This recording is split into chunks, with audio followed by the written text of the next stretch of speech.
Good morning guys, welcome back to my channel once again. So in case आप पहली वाली video देख के आए हो, that's great. And in case आप नहीं देख कर आए हो, please please please go watch that. पहली वाली वीडियो से आई मीन जहाँ पे मैंने मीडिया प्लानिंग का मीनिंग डिस्कस किया था। ठीक है, make sure that you watch that particular video first and then move on to this particular step. Then okay, अगर वो नहीं देखा है तो ये समझ आना काफी डिफिकल्ट हो जाएगा। ठीक है, जिन्होंने देख लिया, let's not waste the time. And before I begin, just subscribe to my channel please. Huge huge huge request. Step number one. ठीक है, इस पर्टिकुलर वीडियो में हम स्टेप वन डिस्कस करेंगे। Step one says deciding on desired reach, frequency and impact. ये exam में कैसे आता है? It tells you to write a short note. ठीक है, अब वो कहते हैं शॉर्ट नोट या तो तीनों पे लिखो, रीच, फ्रीक्वेंसी या इम्पैक्ट, जहाँ पे अगर तुम तीन तीन लाइन एक ही समझाओगे तो तुम्हारा नोट तैयार हो जाएगा। या इंडिविजुअली लिखो कि सिर्फ रीच पे लिखो, फ्रीक्वेंसी पे लिखो या इम्पैक्ट पे लिखो। तो तुम्हें ऐसा भी आना चाहिए कि कंटेंट तुम एक क्वेश्चन के अकॉर्डिंग फ्रेम कर पाओ। एंड हम इतना ही कंटेंट डिस्कस करेंगे, ना उससे ज्यादा और ना उससे कम। सी, अब गोल ऑफ एडवर्टाइजर, अब अगर तुम एक एडवर्टाइजर देखो तो वो होता है एक ह्यूमन। ठीक है, a human always is a rational person. अगर तुमने इकोनॉमिक में ये टर्म सुना, ठीक है, रैशनल पर्सन, इसका मतलब क्या होता है कि मुझे बेनिफिट तो सबसे ज्यादा मिले बट मुझे कॉस्ट भी थोड़ी कम लगानी पड़े। तो सिमिलरली एडवर्टाइजर भी ऐसी होता है, बहुत ही ज्यादा कंजूस होता है। ठीक है, कि यार पैसे तो सबसे कम लगे मेरे, लेट्स से $10,000, लेकिन मेरी रीच और you can say number of people is maximum, मतलब ज्यादा से ज्यादा लोगों के पास मेरा ये एडवर्टाइजमेंट पहुंच जाए, लेकिन मैं पैसा तो थोड़ा कम इन्वेस्ट करूंगा। ठीक है, तो ये होते हैं टिपिकल ह्यूमन बीइंग। सिमिलरली अब हम ऐसे ऐसे थोड़ी एडवर्टाइजिंग की भाषा में बोले तो गोल ऑफ एन एडवर्टाइजर क्या हो गया? Maximum number of people that I want to reach maximum. अगर मैं गुजरात में एडवर्टाइजमेंट दे रहा हूँ तो मैं ये मान के चलती हूँ कि पूरा का पूरा गुजरात मेरी एडवर्टाइजमेंट देखे। ठीक है, बट मेरा बजट तो मैम काफी कम है, मैं तो छोटी फर्म हूं ना, मैं इतना पैसा कहाँ से लाऊंगी? ठीक है, अगर एक एडवर्टाइजर के पास क्लाइंट आता है तो उसका सबसे पहले डायलॉग यही होता है कि मैम पैसा कम है, छोटी फर्म है अपन, लेकिन लोगों के पास सबसे ज्यादा पहुंचना है। ठीक है, and therefore it requires lot of planning. क्यों? क्योंकि मुझे सबका एलोकेशन करना पड़ेगा। I need to allocate everything in the most effective manner, right? कि मेरे सारे ऑब्जेक्टिव्स भी अचीव हो जाए, I reach maximum number of people but in the lowest budget. And if I do allocations without any proper planning, it will be a great disaster. It will be a great failure for on part of advertiser. ठीक है, तो make sure जब भी आप किसी का media planning करता है कोई भी, तो ये सब चीजें प्लानिंग के वक्त ध्यान रखी जाती है कि ऑब्जेक्टिव क्या है, बजट क्या है। Budget is the main issue every time. Okay, now let's move on to the very first term, what is reach. Reach होता है number of people in the target audience that are expose to a single ad serve. Hindi में बोलूं इसे? हिंदी में होता है कितने लोगों ने मेरा एड देखा। ठीक है, that's the typical meaning of reach. And अगर मैं थोड़ा इसे अच्छे से बोलूं, it is the percentage of media audience exposed at least once to the advertiser's message during a specific time frame. इसे लिख लो, बिकॉज अब हम इसका अच्छे से एनालाइज करने वाले हैं। क्या बोला मैंने? I said it is a percentage. ठीक है, अभी रीच कैलकुलेट करना सिखाऊंगी, उसे हम परसेंटेज में कैलकुलेट करते हैं। ठीक है, मीडियम, अब मैंने बोला percentage of media audience exposed. Audience exposed मतलब कितने लोगों ने मेरा एड देखा, एटलीस्ट वंस। एटलीस्ट एक बार तो देखा हो, तो मतलब रीच मुझे एक बार एक बार काउंट करी है या दो बार? एक बार। अगर लेट्स से आज मैंने किसी बोट का एडवर्टाइजमेंट टीवी पे देखा और मैंने कल फिर से देखा, तो मैं एक ही बार कैलकुलेट होंगी, ठीक है? तो reach will never do the double counting. अगर तुमने एक बार 100 बार देखा है, एक ऐड 100 बार भी देख लिया, तो तुम्हें वो एक बार ही कैलकुलेट करेगी, ठीक है? तो at least one to the advertiser's message. अब एडवर्टाइजर का मैसेज, जैसे मैं बार बार बोलती आ रही हूँ, कुछ ना कुछ मैसेज तो होगा। एकदम सो के उठ के ऐड तो नहीं बना दिया उसने, ठीक है? During a specified period of time, specific period of time. Why I am saying specific period of time? Let's say IPL का एड है। अब आईपीएल का एड मैं पूरे साल चलाऊं तो लॉजिक बनता है? नहीं बनता। क्यों? क्योंकि जब आईपीएल चलेंगे, मतलब आईपीएल स्टार्ट होते हैं, तभी ये सेंस बनता है, राइट? और आई टेल यू, राखी का एड, अब जब राखी आएगी तभी तो मैं राखी का एड चला रही हूँ। ये थोड़ी ना पूरे साल राखी का एड चलता रहता है, सेलिब्रेशन कैडबरी वाला। नहीं ना। तो you need to see reach का मैंने क्या क्या बोला, परसेंटेज में है, ऑडियंस एक्सपोज्ड एटलीस्ट वंस, मतलब डबल काउंटिंग नहीं हो रही है। तो एडवर्टाइजर क्या देख रही हूं मैं एक बार? एडवर्टाइजर का मैसेज क्या वो मेरी तरफ पहुंचाना चाहता है in a specific period of time. ये नहीं कि मैं पूरे साल ही चलाती जा रही हूँ, but there is a specific period of time. I hope this particular definition is clear. Please please please से लिख लो, कहीं याद कर लो, रट लो, ठीक है? इसे अब एग्जाम्पल के साथ समझते हैं। वैसे मैंने दे दिए काफी सारे example, but still, you pay for one of your ads to be placed on a billboard on the main road. Let's say तुम सब कहाँ रहते हो? ओके, एसआरसीसी के पास जाते हुए, ठीक है, एक हाईवे आता है, उस पे एक बिलबोर्ड लगा हुआ है, ठीक है? एंड कौन सा? आईफोन ऐड, ठीक है? तो तुमने ये वाला बिलबोर्ड खरीदा एंड तुमने उसके ऊपर अपना आईफोन की एडवर्टाइजमेंट करी, iPhone 14 new launch. The potential reach, अब इसकी रीच क्या होगी? अब मैं इसकी रीच कैसे निकालूंगी? जितनी भी गाड़ियां वो हाईवे से निकल रही है, लेट्स से डेली की वहां पे निकल रही है 1 लाख कार्स, ठीक है? अब कार में कितने लोग हो सकते हैं? चार भी हो सकते हैं, पांच भी हो सकते हैं, दो भी हो सकते हैं, तीन भी हो सकते हैं, ठीक है? बट मैं मान के चलती हूँ कि एटलीस्ट एक बंदा तो देखेगा जो कार ड्राइव कर रहा है, ठीक है? तो रीच कितनी हो गई? 1 लाख पीपल, ओके। अब 1 लाख से ज्यादा भी हो सकती है, बट 1 लाख से कम नहीं होगी, बिकॉज यहाँ पे 1 लाख गाड़ियां आ रही है और एक बंदा तो ऑब्वियसली उसे ड्राइव कर रहा होगा, ठीक है? अभी ड्राइवरलेस कार नहीं आई है, तो एक बंदा उसे ड्राइव कर रहा है। तो my reach is 1 lakh for this particular ad, okay. So I hope ये एग्जाम्पल क्लियर है। देखो, जैसे यहाँ पे सबवे का एड लगा है, अब जितने भी गाड़ियां इस हाईवे से निकल रही है वो मेरी रीच हो गई। या कोके सिमिलरली इस हाईवे से भी अगर मेरी कोई गाड़ियां निकल रही है, तो that will be counted in my reach. In my definition, how will I calculate the reach? It will be the in terms of percentage. तो percentage कैसे निकलेगी? Number of households tuned in upon number of households in that area into 100.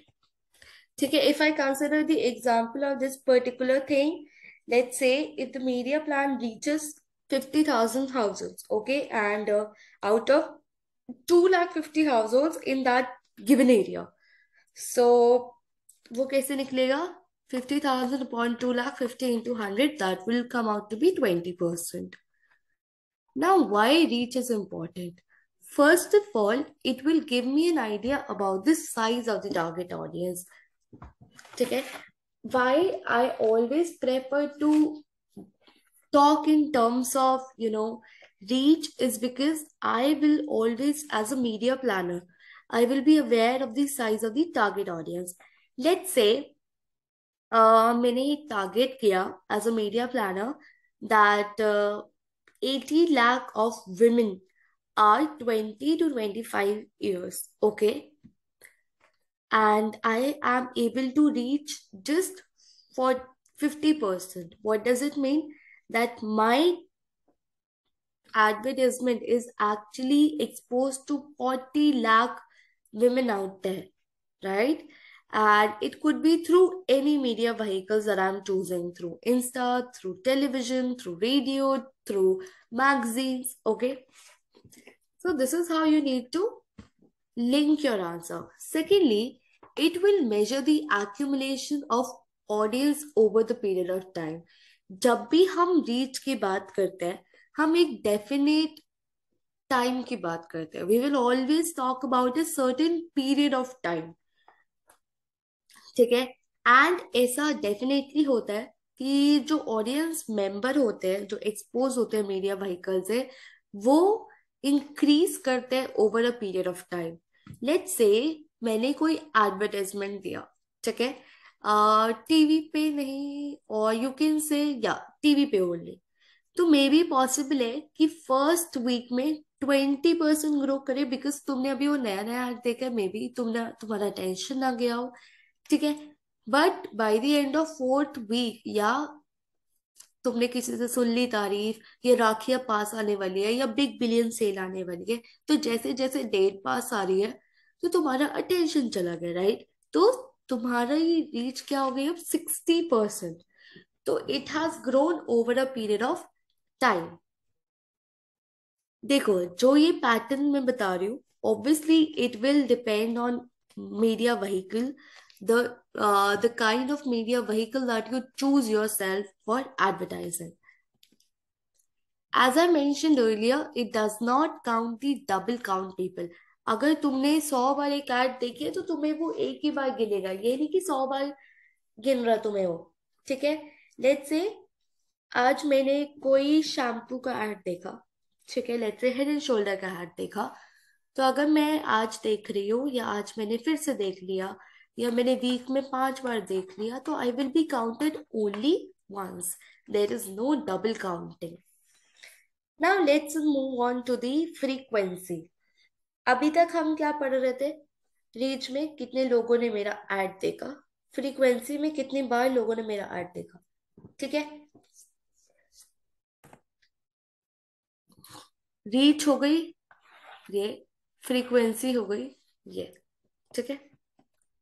Frequency is the average, approximate, or an exact number of times a specific household or individual has been exposed to the same advertisement. Let's say TV पे अगर मैं कोई serial देख रही हूँ 8 से 8:30, और 8:30 तारक मेहता देख रही हूँ, तो उसमें एक पर्टिकुलर शैम्पू का ऐड कितनी बार आया. ठीक है. तो that is my frequency. Billboard वाले एग्जाम्पल कंटिन्यू करते हैं. ठीक है. So, borrowing from our billboard example from a moment ago, if we assume that the cars driving past from Monday to Friday are commuting to work, that would mean they are potentially exposed to your ad 5 times a week. अगर उस particular highway से, let's say ये billboard है, ठीक है, उस particular highway से एक जो कार्स है वो डेली जा रही है, मंडे टू फ्राइडे. ठीक है. तो एक हफ्ते में मेरा एड लोग कितनी बार देख रहे हैं? 5 बार. ठीक है. So that's it about the frequency. Frequency में एज सच कुछ है नहीं. ठीक है. फ्रीक्वेंसी में कुछ टर्म्स आ जाती है तुम्हारी, GRP, TRP, weighted number of exposures, ये सब चीजें हम अभी थोड़ा इम्पैक्ट के बात करेंगे. ठीक है. Sorry, GRP TRP comes under impact. I am very sorry. Frequency में बस यही है, तुम्हें पता होना चाहिए इसका मतलब क्या है, एंड तुम्हें एक एग्जाम्पल पता होना चाहिए to explain your point. Now let's move on to the impact. Impact की जब मैं बात करती हूँ, I am talking about the qualitative characteristic. I am not talking about the quantitative. I am talking about the qualitative. ठीक है. Let's say कोई lipstick का एड है. अब लिपस्टिक का एड स्पोर्ट मैगजीन में अच्छा लगेगा, या यू नो फैशन मैगजीन में अच्छा लगेगा? Obviously fashion magazines. Similarly Adidas के शूज जो स्पोर्ट्स के लिए स्पेशली बने हैं वो कहाँ अच्छे लगेंगे? स्पोर्ट मैगजीन में। सो उसका इम्पैक्ट सबसे ज्यादा कहाँ होता है, दैट वी नीड टू सी। तो इसमें एक टर्म आती है GRP.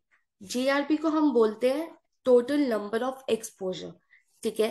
GRP stand for the gross rating points. और हम इसे कैसे कैलकुलेट करते हैं? ई से। E is equal to R into F. R क्या होता है? तुम्हारी रीच। एफ क्या होता है? फ्रीक्वेंसी। ठीक है। लेट्स से मीडिया शेड्यूल ने प्लान किया कि हम 70% ऑफ होम्स को रीच करेंगे। ठीक है, that will be my reach. And कितनी बार? 3 बार। तो मेरा जीआरपी क्या हो गया? 70 × 3, दैट इज 210। Now TRP. अब टीआरपी क्या होता है? अगर तुमने बहुत टर्म फेमस है, television rating point. Television rating point क्या मेजर करता है? It measures the television rating points represent an estimation of a component target audience within the gross audience. ठीक है। So this is the definition of the TRP. But अब इसे ना थोड़ा typical भाषा से छोड़ के एग्जाम्पल के थ्रू समझते हैं। सी टीआरपी निकला कैसे? ऐसे, बट एक और फॉर्मूला देती हूँ मैं तुम्हें। लेट्स से टीवी एडवर्टाइजमेंट है तुम्हारा अगेन। ओके। टीवी आज 5 बार एयर हो रहा है। ठीक है, 5 बार आ रहा है, और लेट्स से हफ्ते में, ठीक है, एक एक दिन में एक बार आता है, या यू कैन से एक टाइम स्लॉट में 5 बार आ गया। ठीक है। 50% उसकी रीच है। तो मेरा जीआरपी कितना हो गया? 250। But out of 50% of people it is reaching, मेरी टारगेट ऑडियंस सिर्फ 60% है, not 100%। Let's say if I से कि यार मेरे एडवर्टाइजमेंट देखा तो 1 लाख लोगों ने, बट मेरा एडवर्टाइजमेंट क्या था? लिपस्टिक। उन 1 लाख लोगों में सिर्फ 60% ही विमेन थी, 40% तो मैन थे। लिपस्टिक मैन थोड़ी ना यूज करेंगे, या बच्चे थोड़ी ना यूज करेंगे। I am concern about my 60%। क्यों? क्योंकि वो विमेन्स है। ठीक है। तो उसमें से मेरी टारगेट ऑडियंस कितनी थी? सिर्फ 60%। तो मैं टीआरपी कैसे निकालूंगी? 250 का 60%, दैट विल बी माई 150। ठीक है। I hope this is clear. Are these terms interrelated or not? What do you think? Yes, these are very interrelated terms. I tell you why. सबसे पहले देखो, रीच सबसे पहले important कहाँ बन जाती है? जहां पे तुम्हारा नया लॉन्च होने वाला होता है, या वेल नोन ब्रांड्स है। ठीक है। कोई तुम्हें एक ऐसी नई टारगेट मार्केट में जाना है। ठीक है। तो तुम्हारी रीच सबसे ज्यादा इंपॉर्टेंट बन जाती है। क्यों? क्योंकि तुम चाहते हो कि मैक्सिमम मैक्सिमम मैक्सिमम लोगों को मेरा पता चले कि यार आई एग्जिस्ट। अब फ्रीक्वेंसी कैसे डिसाइड करोगे? लेट्स से बोर्ड ने डिसाइड किया कि यार ठीक है, मैं पूरे नेशन में ऐड दिखाऊंगा, बट कितनी बार दिखाऊं? ये डिपेंड करता है उसके कॉम्पिटिटर्स पे। ठीक है। कैसे? अगर मार्केट में ऑलरेडी कॉम्पिटिटर्स एग्जिस्ट करते हैं, तो तुम्हें ज्यादा बार दिखाना पड़ेगा टू क्रिएट एन इम्पैक्ट कि यार मेरा प्रोडक्ट अच्छा है। राइट। अगर कॉम्पिटिटर्स एग्जिस्ट ही नहीं करते, तो ठीक है, तुम मत दिखाओ एडवर्टाइजमेंट इतना फ्रीक्वेंटली, लोगों को याद रहेगा। ठीक है। अनफॉर्चुनेटली ऐसा कोई आइडियल कॉम्बिनेशन नहीं है कि यार अगर रीच इतनी है तो फ्रीक्वेंसी इतनी होनी चाहिए to create this much impact. ऐसा कोई मैं परसेंटेज ऑफ फिक्स टर्म्स में ऐसे बिल्कुल बात नहीं कर सकती। ठीक है। कोई सिंगल कॉम्बिनेशन नहीं है। Obviously it will depend upon your objective, your product, your competitors, your customers, your target audience. ठीक है। इन सब पे ये डिपेंड करता है। But as I mention 100 times, हमेशा लिमिटिंग फैक्टर क्या हो जाता है? बजट। ठीक है। क्योंकि अगर आज मैंने डिसाइड कर लिया कि यार मुझे ना बहुत सारे लोगों के पास पहुंचना है, ठीक है, एंड मुझे बहुत फ्रीक्वेंसी दिखानी है, तो मैडम पैसा भी लगता है, कुछ चीज फ्री में नहीं आती। ठीक है। तो वहां पे तुम्हारा budget always becomes a limiting factor, right. Secondly limiting factor क्या हो जाता है, कुछ लोग ऐसा मानते हैं कि अगर मैं लोगों को बार बार बार बार बार बार ऐड दिखाऊं, मतलब अपनी फ्रीक्वेंसी बढ़ा दूं, तो repetition can be a waste, because people will hardly notice. अब कुछ ऐड टीवी पे ऐसे होंगे जब तुम यार इरिटेट हो जाते हो, यार बस करो ना, क्यों इतना बार बार दिखा रहे हो, यार ये तो हर ऐड के बाद आ जाता है, यार ये हर उसके बाद आ जाता है। ठीक है। तो people will get rid of your ad, they want to get rid of your ad, now they will get bored, they will not pay attention, और तुम्हारा बजट वहां पे वेस्ट हो रहा है, बिकॉज तुमने टाइम खरीदा हुआ है, तुमने फ्रीक्वेंसी बढ़ाई हुई है, बट लोग अब इरिटेट हो गए हैं इतने ज्यादा फ्रीक्वेंसी से। सिमिलरली कुछ लोगों ने इसको आर्ग्यू बैक किया। वो बोलते हैं कि यार तुम एडवर्टाइज कर रहे हो ह्यूमंस को, अब humans have a tendency to forget, और अगर तुम फ्रीक्वेंसी नहीं बढ़ाओगे एंड तुम एडवर्टाइजमेंट बार बार नहीं बढ़ाओगे, तो वो तुम्हारे प्रोडक्ट के बारे में भूल जाएंगे। ठीक है। तो उनकी मेमोरी में बैठने के लिए तुम्हें वो रिपीट करना ही पड़ेगा। सो यू नीड टू सी, तुम दोनों पॉइंट मेंशन करके आओगे पेपर में, अगर ऐसा कोई क्वेश्चन आया कि फ्रीक्वेंसी ज्यादा होना इज ऑल्सो खराब एंड बहुत कम होना इज ऑल्सो खराब। ठीक है। And all these terms are finally linked to a particular limiting factor, which is your budget. Now, step number two, we will be continuing in another video. That will be the third video of this particular chapter. Okay. तो अभी तक हमने क्या पढ़ा, हमने तक media planning करा, उसका मतलब करा। ठीक है। What are the objectives, what we want to communicate, this step number one, the three important terms, frequency, reach and impact. Okay. Don't forget to subscribe. ठीक है, प्लीज प्लीज प्लीज कर देना। Okay, bye. I'll continue my step two in another video.